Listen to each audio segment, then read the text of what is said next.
So welcome everyone to Ramamohan Bommireddi's brilliant expert lecture. Personally, I'm really excited for it. And to save some time, let us already get started. Mr. Bommireddi was generous enough to open himself to a Q&A session in the end. So if any questions occur to you on the subject of IAM during the lecture, please do make sure to type them down in the chat, which I enabled for this lecture, so that we can address them in the end, relying on the expertise of Mr. Bommireddi. Now, with that, I would like to introduce Mr. Bommireddi, today's expert lecturer. An entrepreneur, a technocrat, and a firm believer in creative value, Mohan is widely recognized and a highly acclaimed expert in the field of EID and digital ID and security strategy consulting. As a founder and CEO, he leads a team of DigitalTrust with visibly raw passion to create value and innovation. Moreover, Mohan has had a myriad of diverse experiences in technology and various entrepreneurial zones in his roughly 30 years of experience across the Middle East, the Asia Pacific region, and Africa. And moreover, he's led teams providing security and strategy consulting to a high number of EID initiatives. Having introduced you, Mohan, I would like to yield the floor to you. Very excited for your IAM lecture.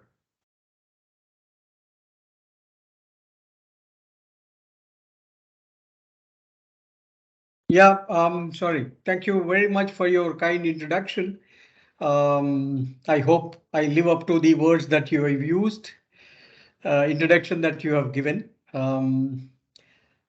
Maybe I'll start sharing my presentation. Is that the next step? Yes, indeed, sir. All right. Just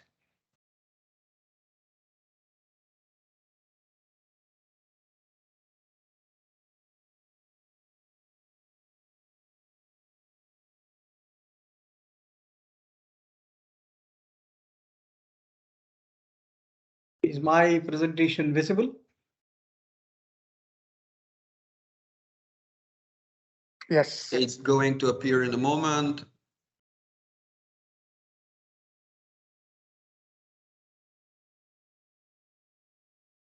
Yeah, Yeah. it is visible, sir. Can you just go to the next slide and check if it's working?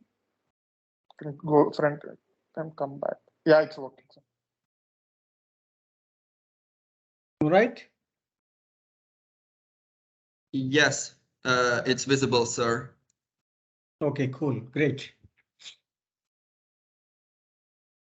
So do I start now or?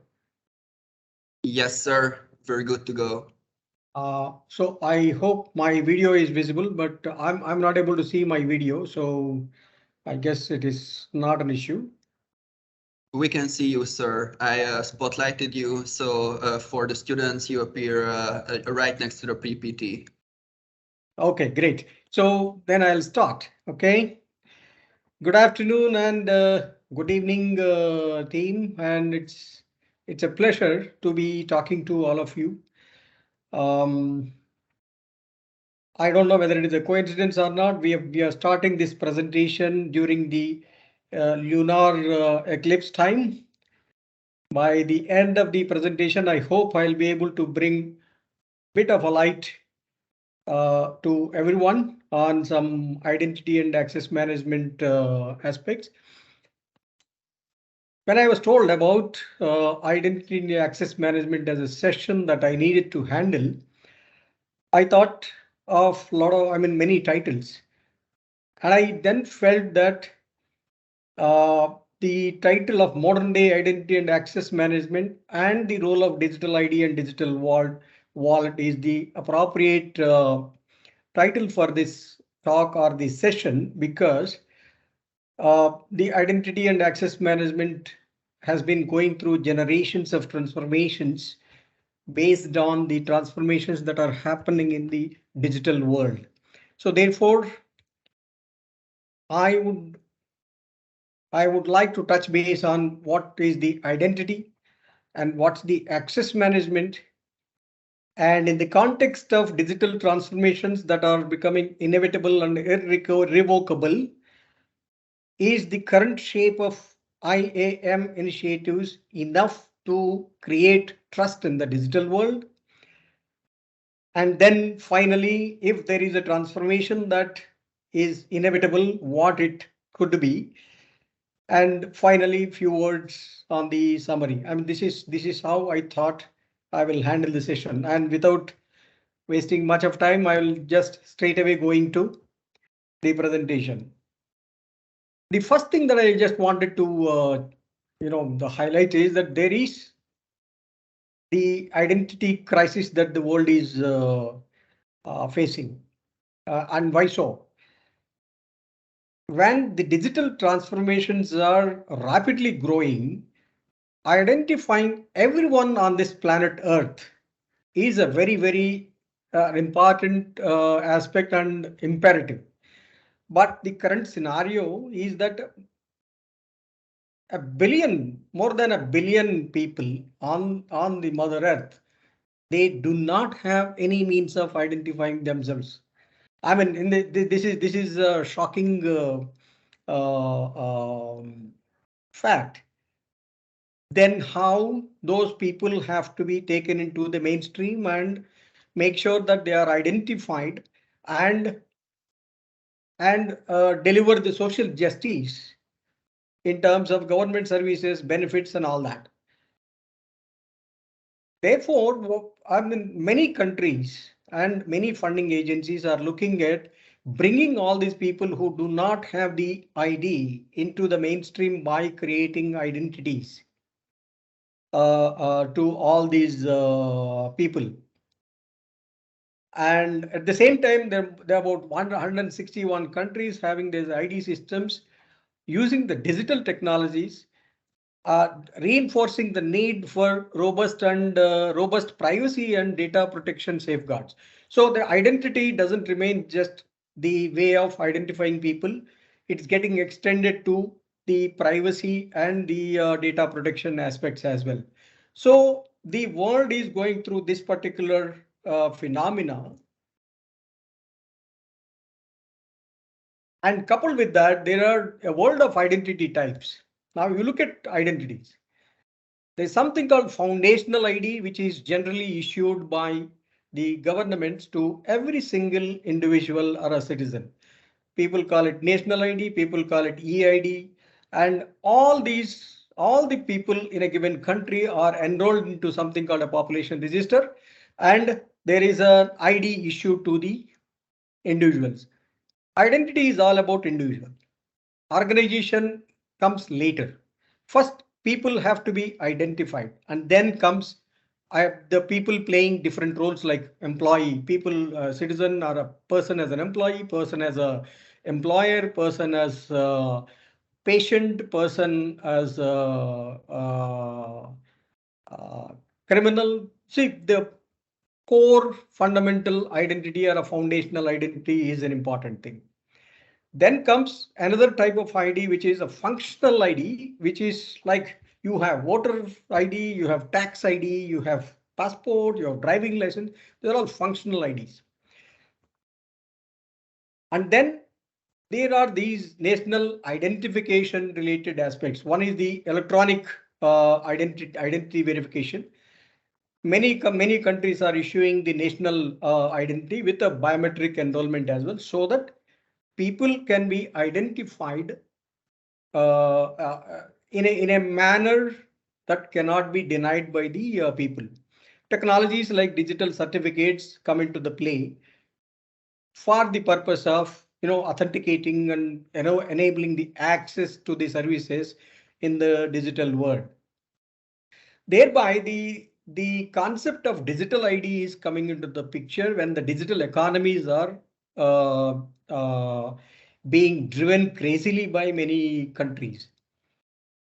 Basically, the digital ID is slightly different from the foundational ID. Foundational ID is a legal requirement of a country, whereas a digital ID is a convenience where you do not need to present your foundational ID physically every time.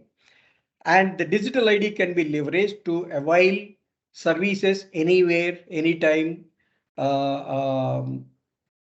in the digital world. Then comes the enterprise side of it.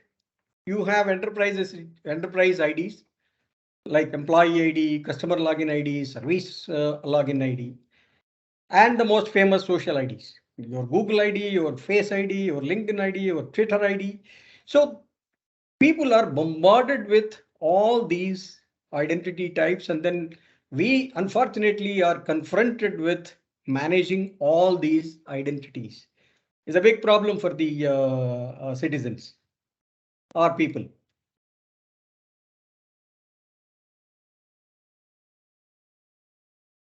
Therefore, this is putting a lot of pressure on identity and access management systems, or identity as a subject.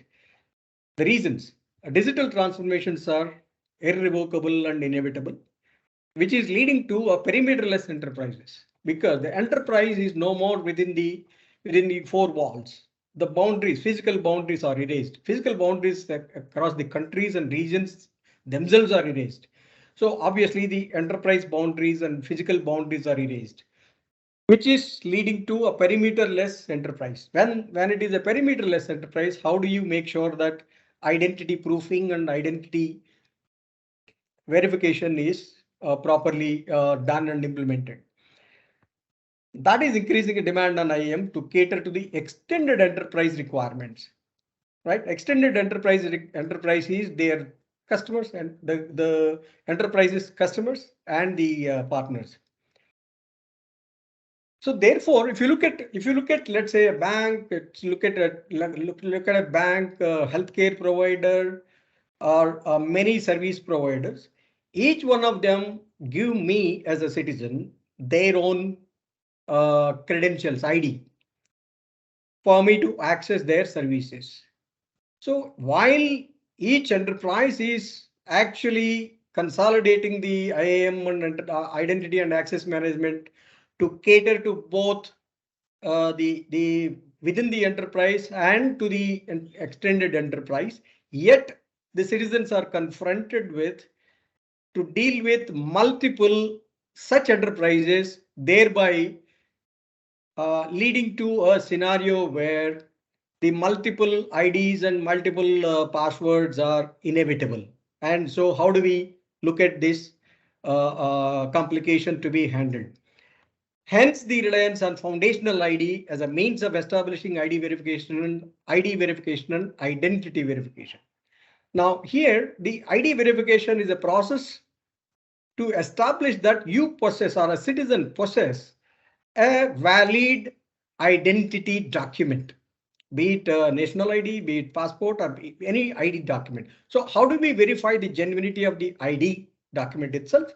And then how do you verify the identity? These are the two problems to be solved. Identity verification is typically to establish that what you claim that you are, actually you are the same. So the concept, the requirements of ID verification and identity verification, especially in an extended enterprise, are becoming of paramount importance in the context of the rapidly growing digital transformations. In this context, let us examine the traditional identity and access management services, and how they look like and how they are meeting or they are not meeting the requirements of this so-called extended enterprises that are an offshoot and a result of digital transformations. Typical, I mean, this is something that most of the people understand, and this is no rocket science. Typical identity life cycle is right from The moment the employees or partners or suppliers or customers are given an identity, there is something called a provisioning process.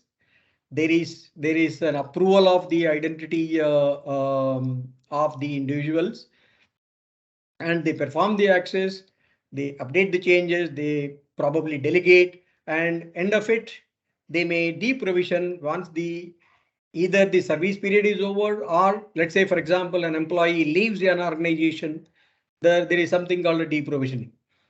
And this is the typical process that typical identity management systems establish and implement. On the other side, you have a lot of information resources like directories and mail servers, enterprise applications, network resources, databases, endpoints. The provisioning will have to be made into all these.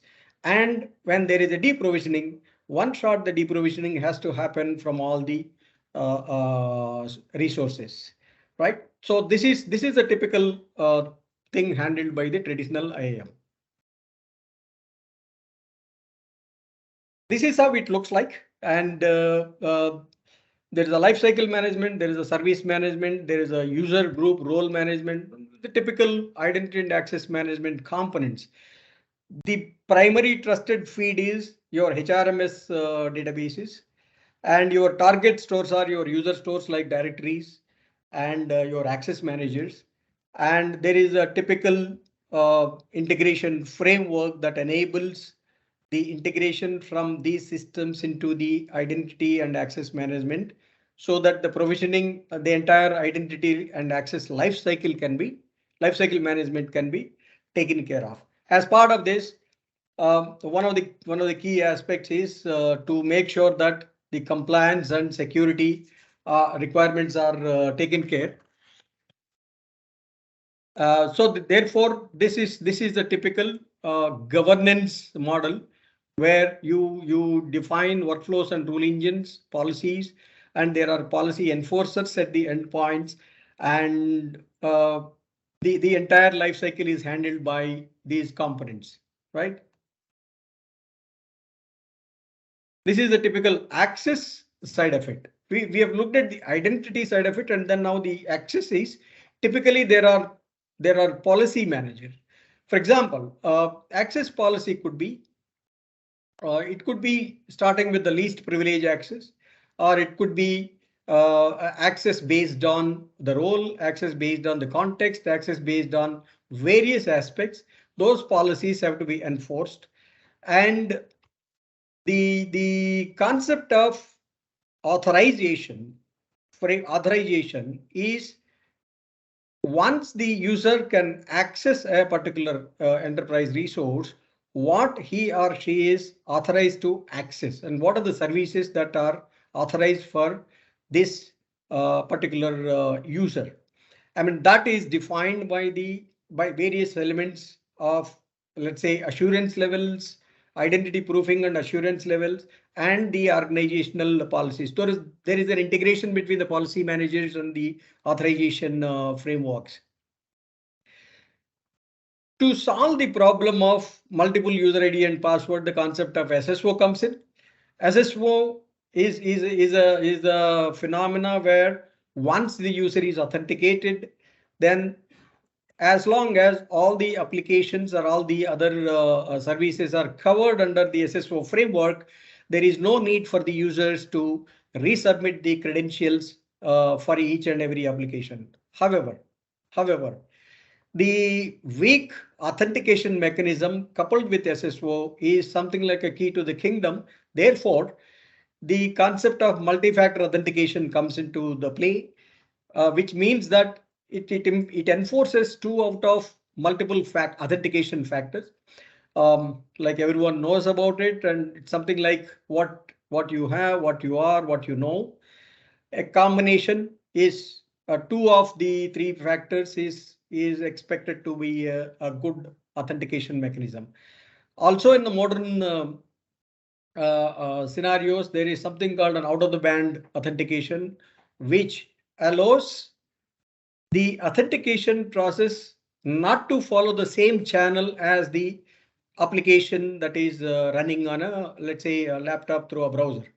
So the authentication happens outside of this the boundary, thereby minimizing the risks involved in let's say browser-based risks and system-based risks. So there's a multitude of authentication factors come into the play to make sure that the single sign-on is safer. So this is the access side of the story. This is what when it comes to the authentication, you have the authentications like the web authentications, authentication required for accessing the laptop or the system itself, which is the operating system login, and the SSO today, which is called enterprise SSOs, integrate the authentication mechanism right from the operating system login all through the applications. Now, thereby providing a lot of convenience, yet secured by adapting the right combination of um, authentication factors. The concepts like step-up authentication. For example, there are, let's say, 5 applications covered under SSO. And if the user is accessing the application 1, maybe the default authentication is good enough. But if there is a second application which is more sensitive, and if the assurance level is not adequate for the individual to access the application, the SSO can enforce a step-up authentication, which again captures one more factor of authentication. And then after successful authentication of that factor, then only the access is allowed. So this entire the framework where the authentication can be implemented in a multiple ways, right from your operating system login to the browser plugins and the mobile based authentications. Now, when it comes to the cloud application, the new protocols like SAML, OpenID Connect, OAuth protocols in the form of identity provider and attribute provider, and that's the new protocol stack that is implemented for the cloud application for authentication. And these protocols also, for example, OpenID Connect can be implemented with user ID and password. And imagine whether it is OpenID Connect or any other authentication database-based authentication mechanism. If the fundamental authentication factors themselves are weak, then it's of no use. Therefore, multi-factor authentication coupled with OpenID Connect makes it extremely stronger and easy to integrate because it is all about standard way of integrating. And the other methods like reverse proxy based integration for the on-prem applications which are not SAML enabled or OIDC enabled applications. On the other side, you have the Active Directory or the directory stores, and if you have to implement biometric based authentication as part of multi-factor authentications, you have to have the biometric biometric verification services as well. So this is the typical authentication gateway and how that works in an enterprise context. Let's look at the evolution of IAM. It all started with within the perimeter, just making sure that the employees are authenticated and authorized to access the enterprise applications. Then the perimeter federation has happened, which is supposed to deal with both employees as well as the partners, right? And then the perimeterless federation, which is cloud. This is where the protocols like SCIM and OpenAuth, OAuth and OpenID connects have come. Now this is all about human beings, and then comes the machines, where the machines themselves have to be authenticated before actually the person is authenticated. Then came in the mobility side of it, where things also have to come into the things also have come into the picture. So it then got into perimeterless federation, cloud SaaS, and mobility aspects of it. Now, if you look at all these elements, fundamentally the who is operating the system, it is not things, it is not any machines. Ultimately, it's the people who are accessing the services, right? So therefore, with the concepts of buy your own device and get your own device and all those aspects, the relationship based identity access management has become a very, very key element. So there is a binding between all these humans, the devices, and the things. So there is something called IRM, identity relationship management, is what it is getting into finally.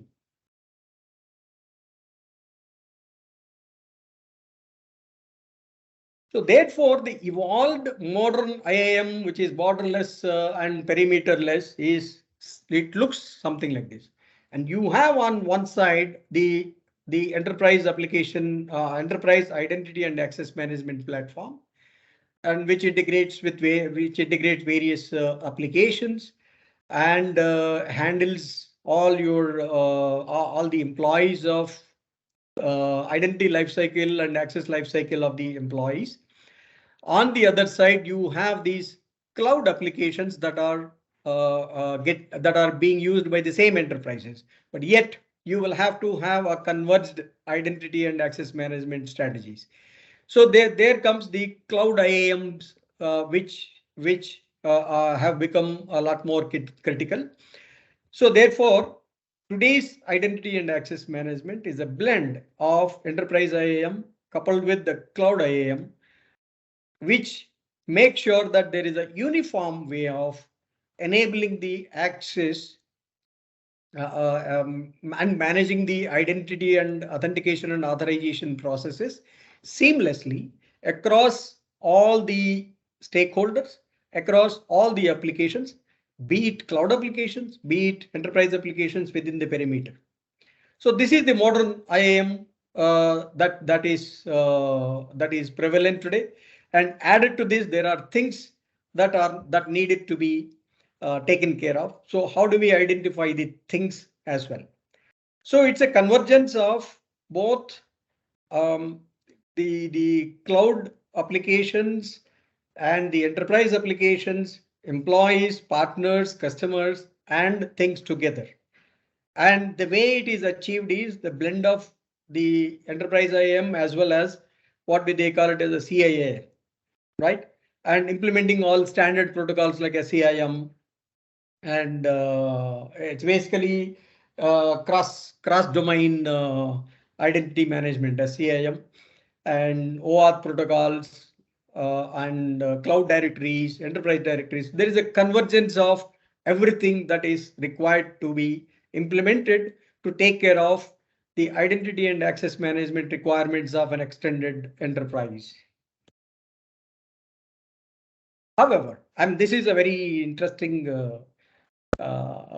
topic, and it's my favorite topic. Let's say an enterprise has achieved the convergence, and let's say they are fantastic, and let's say they are all set for handling the identity and access management requirements of an enterprise, which is extended as well. Take a look at citizen's perspective. Citizen is yet confronted with a multitude of problems in terms of various identities and various credentials to be managed. Internet banking accounts, government e-services sites, and you have many government issued ID instruments. You have digital certificates and USB tokens. You have various ID verifications by various agencies that are required. So therefore, the digital citizens are confronted with, how do I remember all this? I have 5 internet banking accounts, 10 different government e-services, many digital payment wallet and accounts, and I have few digital certificates as far as the compliance requirements are concerned. How do I do it? How do I remember, and how do I make sure that my details are safe, my access is safer. See, the typical aspect is, if it is a user ID and password based authentication, there is a password policy which enforces some stringent rules to make the password stronger, which means it is tough to remember. And the typical guidance is that do not write down your password anywhere, right? So, but with this multitude of the credentials that I need to remember, is it humanly possible? So for example, I write all these things in my book in some small notepad, and I'm sure more than 90% of the people do so. So therefore, how do the citizens handle this? So therefore, in the context of every digital system owners having their own identity and access management platforms, yet how the citizens can be provided with a uniform way of accessing all the services, irrespective of the digital system, irrespective of the service, and irrespective of the service providers. And that's the problem which is confronting the world today. So the big question is that even though there is a IAM which is adequate for handling the requirements of extended enterprise, is it adequate in the wake of the rapidly growing digital transformations? Let's find out the answer. So in a couple of slides, a small deviation just to bring in a perspective and a context. The modern days imperative is something called a digital trust, which is beyond identity and access management. And what it is, we will see a little later. So the transformation is that the trust is inevitable in digital world. Otherwise, the digital world will collapse. Therefore, is IAM adequate? Is the current shape of IAM adequate to enable trust in the digital world? So the transformations are inevitable, and so are frauds. And if the legal system is not proper, if the technology is not implemented appropriately, the frauds are bound to increase in the digital world as compared to the physical world. And we will all be shocked if these things are not taken care of in the coming years, how mess the digital world could be. So therefore, the frauds like ID fraud, identity fraud, documents fraud, transaction fraud, these are the issues that need to be handled in the digital world. ID fraud and identity fraud, yes, the identity and access management to some extent, to a great extent, they can take care of. So therefore, there is something called the trust framework which is required, especially in the context of extended enterprise. Internal the enterprise IAM, it's been there for decades and it will continue perhaps. But extended enterprises will have to be dealt with a different strategy when you are enforcing the identity and access management, which is what is called a digital, the trust is all about. So the primary requirement for that is the verified digital ID and the comprehensive trust services, and most importantly, the verifiable contracts, compliance, and we all know how rapidly the GDPR and the privacy and data protection laws are getting implemented by multiple countries. So something called a real-time consent management of the citizens before the profiles or the attributes of the citizens are shared with other service providers becomes of paramount importance in the digital world today. So the problem needs to be solved is how to enable trust in digital economies in a comprehensive, inclusive, citizen-centric, secure, and legally compliant way. Some real examples are like this. Digital ID is becoming the new age phenomena to deal with the identity and identity proofing of the citizens. So the many countries, the world is looking at, solving the foundational ID and the convergence of digital ID to enable the interoperability, and that's what world is looking at. Examples are like EIDAS, electronic identification, authentication, and trust services. The framework to ensure that electronic interactions between businesses are safer, faster, more efficient, no matter the European country they take place from. So what it means is that interoperability. So the concept of identification is getting beyond the boundaries of the countries. It gets into the regions. It gets into the union. It gets into the communities, the community of countries, right? So therefore, people are looking at identity and authentication mechanisms which are which have to be trusted across the regions. And WURI, which is Africa Interoperability Forum, it's working on the interoperability standards for the identity of the people in West Africa. Similarly, Smart Africa Trust Alliance is working on digital identities to be recognized across the continent, which is basically a federation approach. So this is what is happening across the world to solve the problem of identifying the stakeholders which are part of the extended enterprise. And there is a critical role of digital ID in achieving this. See, most of these initiatives are driven by something called a sustainable development goals. Right, sustainment, the international funding agencies in many countries, they are driving these SDGs, and the fundamental to achieve success in this is identity, legal identity for all. Everyone should be able to provide their legal identity and use their identity and credentials required to fulfill the rights or the access basic services or entitlements, right? And there should not be any discrimination of the people. So everyone is the same, irrespective of the caste, creed, and economic status. Everyone has equal right in terms of the identity and in terms of the access to the services. This is a big problem that the world is confronted with, and there are many countries and many funding the agencies like World Banks are funding these initiatives to solve the problem of identity so that the digital world is safer and trusted. And this has a big lacuna if the privacy and data protection is not addressed.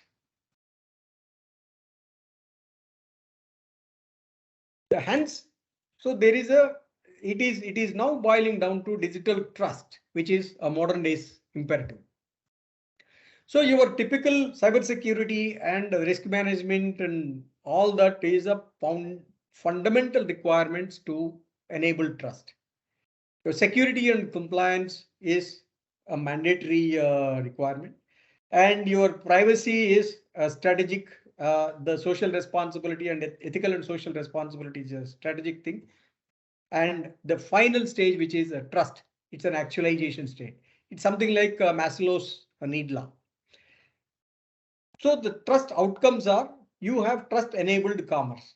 Now here I would like to highlight something on the word trust, and it's being used loosely by several people or several in the several contexts. Digital trust is a concept where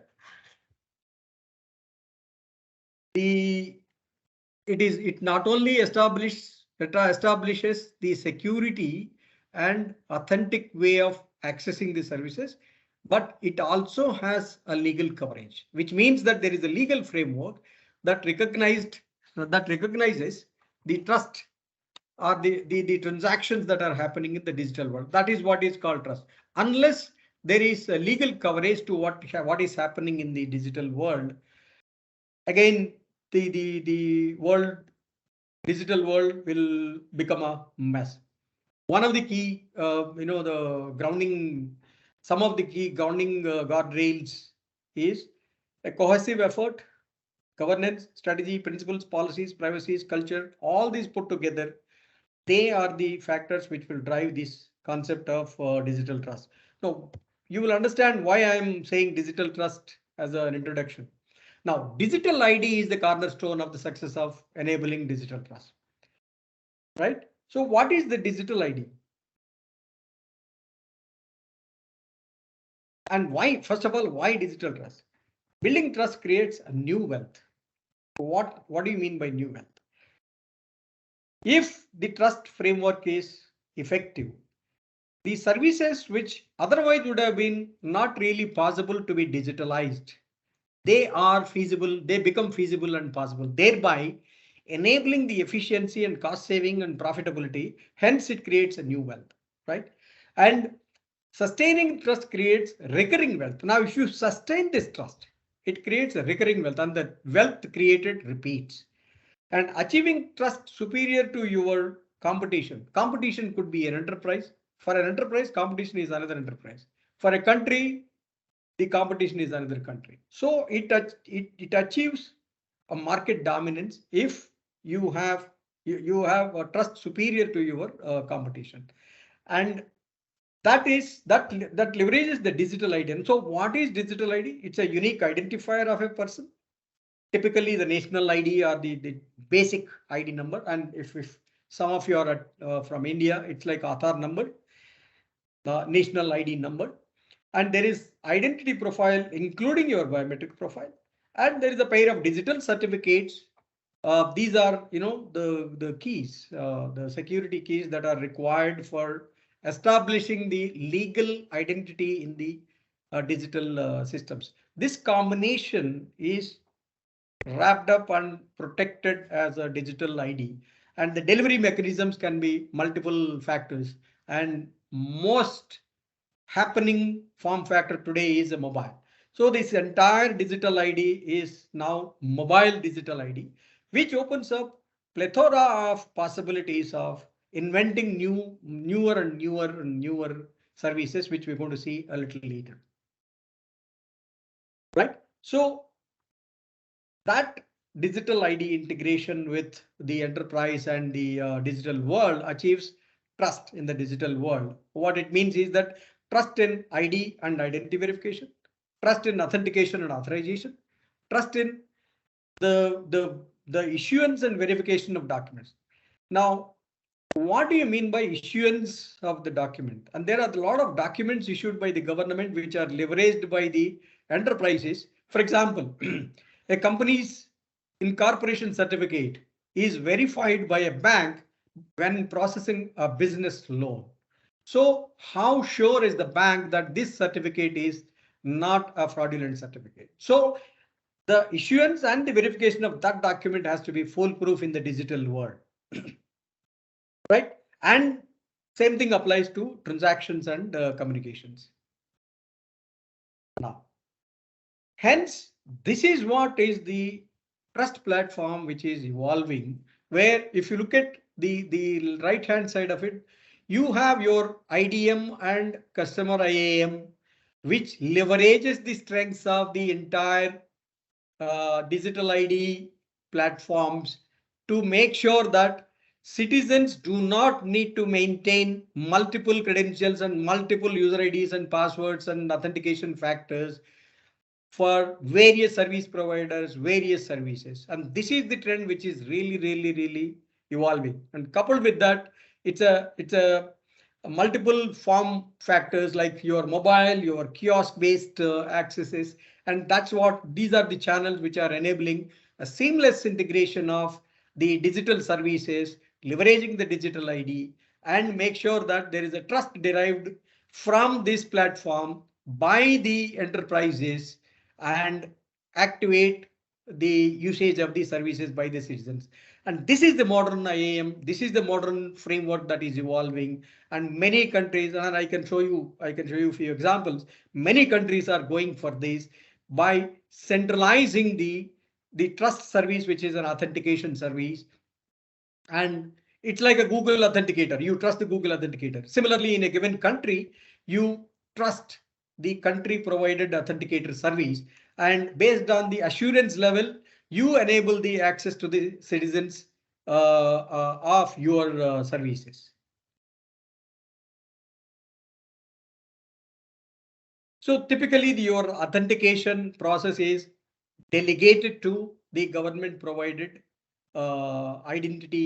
government identity provider, so to say.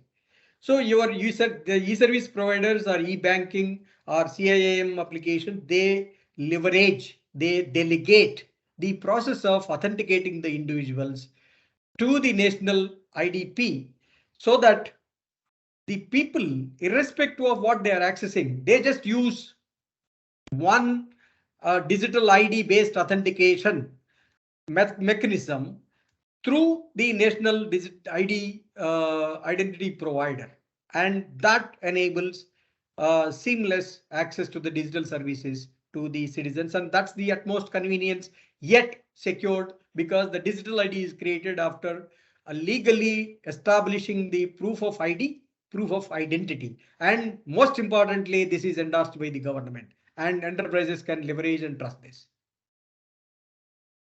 Some of the examples are, some of you may be aware, SingPass, UAE Pass, and UG Pass, which is an Uganda initiative. And I'm tempted to say that UG Pass is something that we are implementing for Uganda as a DigitalTrust as a company. UG Pass is our project. So it looks like your mobile trust platform could probably look like this. You have digital onboarding, which is absolutely self-service and then safe, and then it establishes the ID, biometric verification, and all that. And thereby it creates a digital ID, and it enables the digital authentication and the digital signature services, which is required for document security and transaction security and compliance. A digital vault. I hope I'm doing okay on the time, right? Yes, sir. Feel free to keep holding the lecture for a couple more minutes. And dear students, feel free to drop all your questions to Mohan in the chat section. And in the end, we can do a short Q&A, but we're well in time, no problem. Sure. Thanks a lot. Thanks a lot. So digital vault is something that is really, really evolving. See, if you look at your, let's say, for example, your identity verification. Typically, your identity issued, the foundational identity is issued by the government. It's a typical form factor is like a smart card. Now, if the smart card is the form factor to be used for establishing and verifying your identity, it needs a special device. And if biometrics have to be, fingerprint have to be verified, it needs a special device for verification. Whereas there are these standards which are evolving today, where you can have a digital foundational ID card, and with a very well established ISO protocols, we can implement a digital ID which can be personalized into your digital vault, which is on your mobile. And on the other side, the enforcement agencies will have a verification app. So there is a mobile to mobile secure protocol which enables the identity and ID and identity verification process. Look at the transformation, look at the disruption this can bring in. Suddenly on one side, you have a very, very stringent requirement to have a special purpose device to verify the identity. Suddenly with your own phone, you can simply verify, yet it's a legally valid verification process.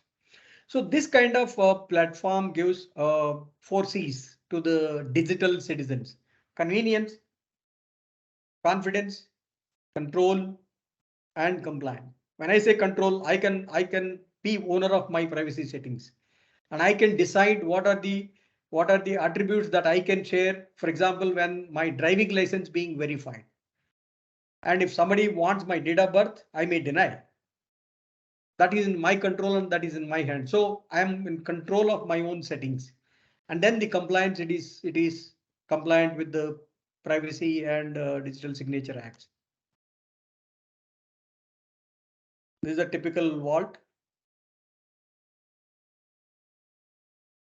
Yeah, there's a verification and there is a vault where you have your documents, and this is governed by ISO 18013-5 protocol. This is typically a MDL protocol, mobile driving license protocol, which is adapted for all identity documents.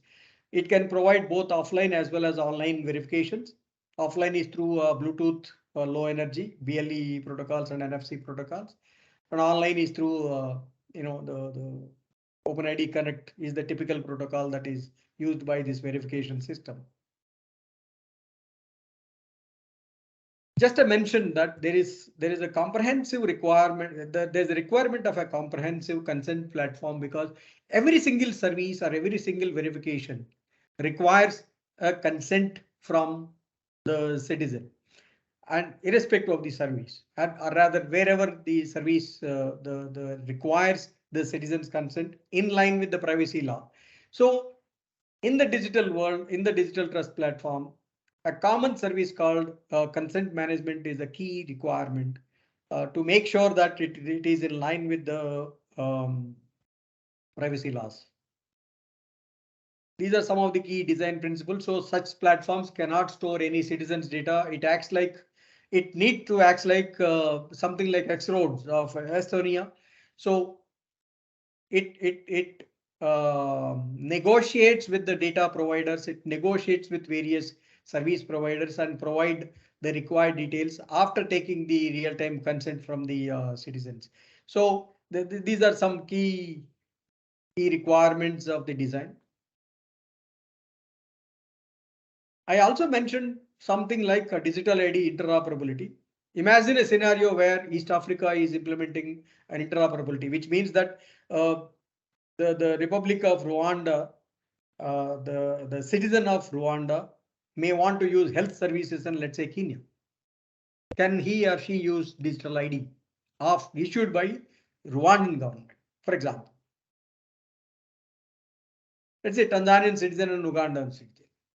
So the ID piece of the individual countries, there is a trust pipe that gets established. Thereby, you trust the ID of other country, digital ID of other country. So provide the services to the other nationals without creating a new profile for that individual. Because let's say Ugandan database, creating a profile for Tanzanian citizen has no meaning. I mean, it doesn't really help, and it is not required, and it's of no use for them. So instead, you trust the IDP of Uganda and then provide the services to the citizen of Tanzania. Right. So in summary, mobile digital ID and ID vaults, the new norm offering convenience, control, confidence, and compliance to the digital citizens. And this is what is inevitable. And this is what needs to be relied on by the identity and access management strategies. So therefore, today's IAM strategies will have to necessarily align with the national digital ID programs, thereby providing convenience, control, confidence, and compliance to the citizens, yet in line with the privacy and protection laws, digital signature acts, and providing utmost convenience to the citizens by delivering services anywhere, anytime, and thereby enhancing the quality of life of citizens. With this, I just want to say, let's create a vibrant ecosystem to enable our digital economies fully trusted. And any questions, I'll be too happy to take it up. Thank you so much, sir. Thank you for the excellent lecture. Personally, I feel quite inspired. It is a really reassuring feeling that we have a lot of idealistic and highly professional people working on EIDs these days. In my opinion, it's really often conflated with China's attempts at social engineering and such. It's a really reassuring feeling as far as I'm considered. I believe we have a number of questions. Firstly, Samir asked two questions. First of all, he would like to know more about the e-residency system in Estonia. and whether that can be considered to be digital identity. And secondly, he would like to know about what are the challenges of accessibility and usage for old people or differently abled parts of the population when it comes to digital IDs. First question, is Estonia residency a digital ID? Yes, it is. Second, one of the key principles that I professionally and personally very strongly believe is inclusion, right? So today we are talking about people who are having mobile as a priority because that's easy to do. And frankly speaking, that is easier, right? So unless these programs are inclusive in nature, citizen-centric in nature, they will not succeed. So if you look at the categorization of people in this context, digital ID context, you have population with smartphones, you have population with basic feature phones, you have population who do not have phone and who cannot even use the phone, and you have population who may not have fingerprints, there's a population who are immobile. So the strategies of digital ID programs have to take all these things into consideration. Things like, for example, as we speak, we are doing some R&D on how to enable digital ID programs for the people who have the basic feature phone. So there's a work going on this. Second, if let's say somebody doesn't have a hand, somebody is blind and they don't have iris.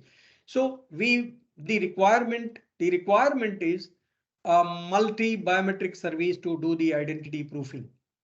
Fingerprint, face, voice, iris. So a strategy, digital ID strategy has to consider a multi-biometric verification mechanism so that we can include the entire population. Third, differently abled people, the people who are not even competent to use the basic feature phone. The governments necessarily need to consider things like service centers, where they can walk up to the nearest service center and get the enrollments done and things like that. There's a service center concept. And fourth, service at the doorsteps. I mean, you necessarily have to have the last mile, which is a service at the doorsteps for the disabled or differently abled. I hate to use the word disabled. So differently abled people. So the strategy has to be inclusive in nature. So obviously the low hanging fruit is mobiles, the smartphone as a mobile. So to gain the momentum, the countries definitely are starting with mobile as a first strategy, smartphone as a first strategy, and definitely they are they are working on including all the other sectors of the people. Yes, it has to be an inclusive strategy and it has to be a citizen-centric strategy. Thank you so much, sir. I would like to move on to Siddhartha's question. The digital way has become widely used in the election process on various levels around the world, but it has also become a means of intruding and disrupting the democratic process. In such circumstances, what role do identity and access management play? Fantastic question, and it is one of my favorite questions. So, okay, unfortunately, there is a misinterpreted usage of ID for election process. Okay, now there are two steps in the election process. One, identify a voter, right? Second, voting process. Voting, the fundamental principle of voting process is anonymity. So identity process and anonymity are conflicting to each other.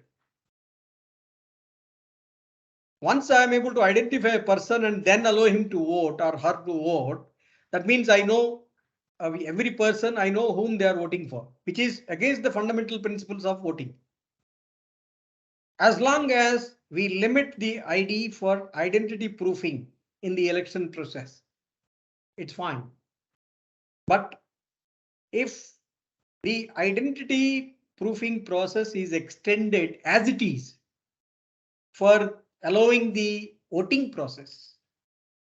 Yes, it works against the principle of anonymity unless the voting protocols, which is supposed to establish anonymity beyond doubts, are integrated with the ID programs. It cannot be used for voting process.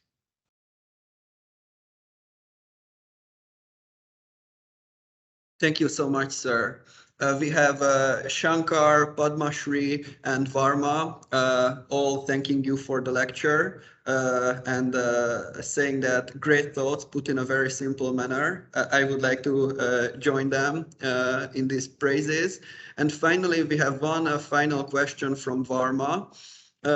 He would like to know about alternatives to digital signatures in USBs and what other applications are there in this regard? Digital signatures in the form of USB tokens. Is that what he means? I presume, yes. So I'm sure he must be from India and he must be taking the example of our registrar of companies. Each director is issued a digital token, which is USB based token, hardware token, right? I'm assuming that, and correct me if I'm wrong. Yes, and since then he confirmed that that is what he's talking about, and specifically for the MCA. Absolutely. So therefore, okay, there are two ways to achieve digital signature. One is client-based signature. Other one is remote signing, which is a server-based signing, right? And typical digital ID programs use server-based signing, thereby reducing the complications on the mobile or the last mile side. And for two reasons. One, the security in the mobile is always under question because it's an open device. I mean, it's not controlled device. It's not hardened device, right? I can't force people to buy a specific model, specific OS version and things like that. But yet we should be able to use the mobile. The server-based signing has two aspects. It uses the mobile as out of the band authentication device rather than the signing device. Signing happens in the server. It's a remote signing based on HSMs. And by following an extremely stringent authentication process preceding the process of digital signature.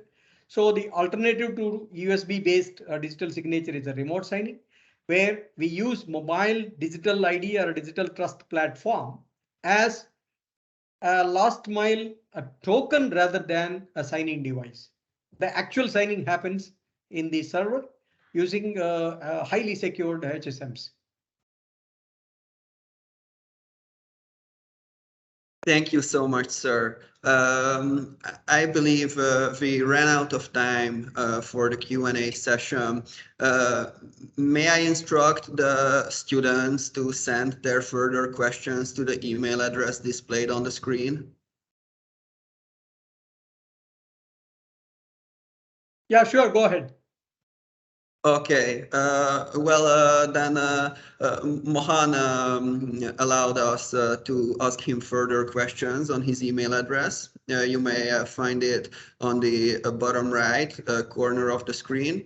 And with that, sir, I would like to thank you once more for the excellent lecture.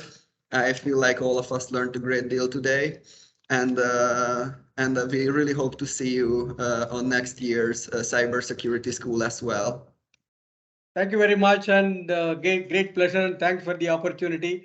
And it's always pleasure to talk to the students, though they are not visible on the screen. And I guess this is my either second year or third year participating in these programs. And I really look forward to participate in these programs in future as well. And thank you very much once again for this opportunity. The pleasure is all ours, sir. Thank you so much. Thank you. Take care. You too, sir.